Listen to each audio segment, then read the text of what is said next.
Assalamualaikum Ustaz. Waalaikumsalam warahmatullahi wabarakatuh.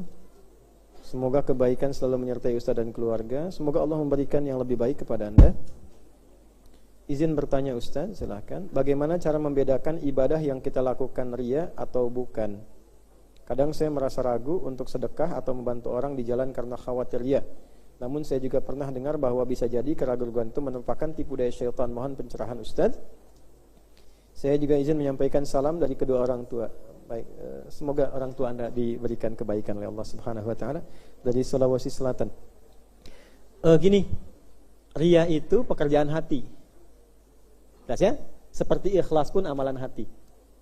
Karena itu, mohon maaf, orang-orang yang ingin berbuat baik dengan contoh sedekah ini, bagaimana bisa membedakan antara riya dengan tahadus bin nikmah misalnya? Maka yang pertama dia lakukan adalah coba dengarkan bisikan hatinya. Kalau bisikan hatinya itu mengarah kepada pamer, ingin diketahui apa yang telah ia coba berikan, maka itu cenderung mendekat kepada apa? Riya. Ya, ingin dilihat orang supaya orang tahu dengan motivasi bahwa dia telah memberi sesuatu. Ya. Bedanya apa dengan ikhlas? Dia tampakkan, ayatnya ada wa amma bi ni'mati rabbika fahaddits. Ada nikmat-nikmat yang kau silahkan bincangkan untuk motivasi orang. Ya, ada juga alaniyah. Jadi Allah memberikan in tubdus shadaqati fa ni'ma hi wa in tukhfuha wa tu'tuha fa huwa khairul lakum. Kalau engkau tampakkan sedekahmu, bagus kata Allah, tapi jaga riakmu. Kalau engkau bisa pendam itu dengan engkau samarkan, itu mungkin akan jadi lebih baik.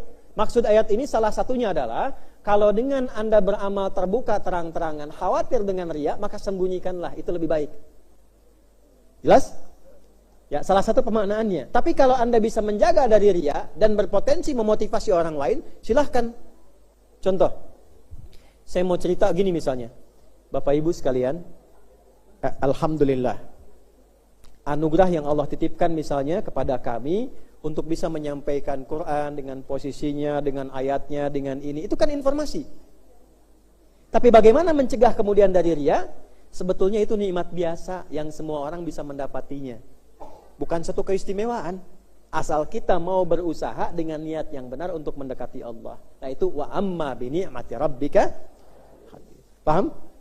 Nah, jadi kalau misalnya Anda ingin berikan titipan ke masjid, ya, Pak, mau diumumkan bisa tidak? Boleh saja, tapi dekatkannya dengan Allah, nggak perlu nyebut nama saya. Ya, ada hamba Allah menyumbang dari bangunan 100 juta diperlukan 80 juta dari beliau. Semoga Allah ridhoi dan sebagainya. Nah, untuk motivasi jamaah. Jelas sampai sini?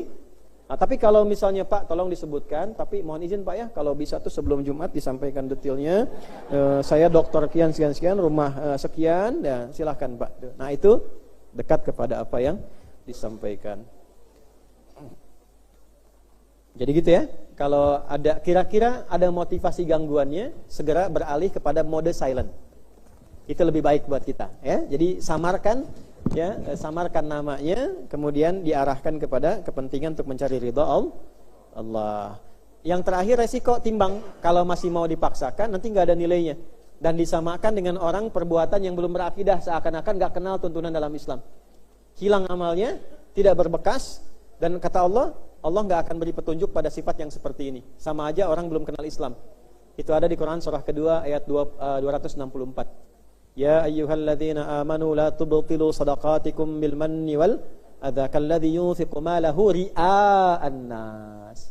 Famathaluhu kamathali safwanin 'alaihi turabun fa asabahu wabilun fatarakahu salda la yaqdiruna 'ala syai'in mimma kasabu wallahu la yahdil qaumal kafirin. Disamakan dengan orang yang belum kenal Islam. Orang yang sengaja beramal dengan riya seperti orang nyimpan tanah di batu licin, kemudian keluarlah air bah yang sangat besar, hilanglah kemudian tanah itu tersapu dan tidak ada bekas apapun kecuali terkena air bahnya itu. Dia nggak dapat apapun, kena banjir, hilang. Nah, maka ditanya balik, kamu kok kayak belum ngerti agama aja? Kan aku sudah ajarkan, jangan pamer. Kalau pamer hasilnya seperti ini. Itu kurang lebih gitu ya.